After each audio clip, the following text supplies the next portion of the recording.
That, ठीक है। चले, हम अपनी बात आगे लेकर चलते हैं। शुरू करते हैं किस चीज से? हम शुरू करते हैं कल्चरल कंडीशन से, सही है। कल्चर का क्या मतलब होता है बेटा? कल्चर को आप उर्दू में क्या कहते हो? कल्चर को हम उर्दू में कहते हैं सकाफत। क्या कहते हैं? सकाफत, ठीक है। कल्चर यानी जैसे फॉर एग्जांपल हम कहते हैं ना भाई, ये सिंधी कल्चर है, ये पश्तून कल्चर है, ये पख्तून कल्चर है, ये बलोच कल्चर है, मिसाल के तौर पे ये उर्दू कल्चर है। तो उस वक्त अरब जो लोग थे, अरबी जो लोग थे इस्लाम आने से पहले, उनके भी कुछ कल्चर थे जिनको हम डिस्कस करेंगे। जो कुछ कल्चरल कंडीशंस, उनमें से पहला बड़ा मशहूर है और बहुत इंपॉर्टेंट है, जो आपको याद करना है, वो क्या है? जो मेल इन्फेंट्स होते थे, इन्फेंट्स का मतलब होता है बच्चे, जो मेल इन्फेंट्स होते थे, they were sent they were sent to desertic areas, ठीक है।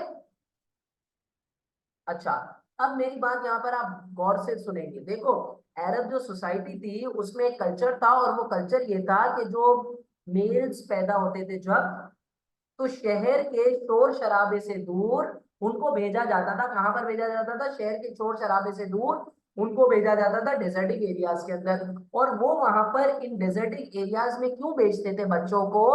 ताकि number one, reason number one, ताकि बच्चे अरबिक लर्न कर सके, ठीक है। अरब सोसाइटी की सोशल वैल्यूज सीख सके, ठीक है। शहर के शोर से दूर हेल्दी ग्रो कर सके।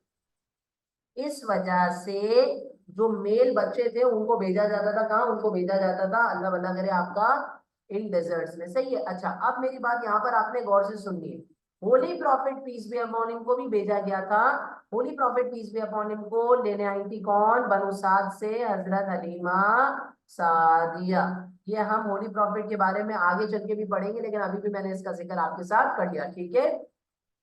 दूसरा, जिस तरह पाकिस्तानी कल्चर फूडी कल्चर है, हम सबको खाना पीना बहुत ज्यादा पसंद होता है, घूमना बहुत ज्यादा पसंद होता है, इसी तरीके से जो वहां के लोग थे, उन लोगों को भी घूमना फिरना, मिलना मिलाना बहुत ज्यादा पसंद था।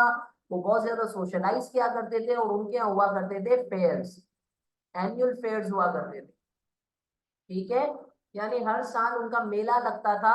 और इनमें मशहूर तरीन मेला जो आपको याद रखना है, दैट मशहूर तरीन मेला is what? That is called the fair of Ukaz. ये जो उकस का मेला था, ये बड़ा मशहूर था। इसके अंदर बहुत सारे इंसिडेंट्स होंगे जिसका जिक्र हम आगे चल के करेंगे। इन फेयर्स के अंदर लड़ाइयां भी हो जाती थी, ये आपस में लड़ते भी थे, मिलते भी थे, खाते पीते भी थे।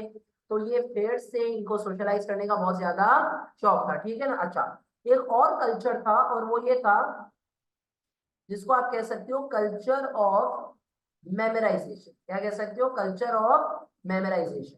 लोगों को याद रखने का बहुत ज्यादा शौक था। लोग बड़ी बड़ी पूरी पूरी चीजें ना याद कर लिया करते थे, मेमोराइज कर लिया करते थे, और लिखते नहीं थे। इसका क्या मतलब हुआ? इसका मतलब ये हुआ, there were few people who could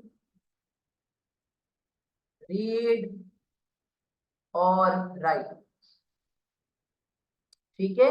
बहुत कम ऐसे लोग थे जिनको लिखना पढ़ना जो है ना वो आता था। और इसी तरीके से मैंने आपको एक और पॉजिटिव बात, जब मैं सोशल कंडीशंस पढ़ा रहा था उस वक्त मैंने आपको पॉजिटिव एक बात बताई थी। और वो पॉजिटिव बात मैंने आपको क्या बताई थी?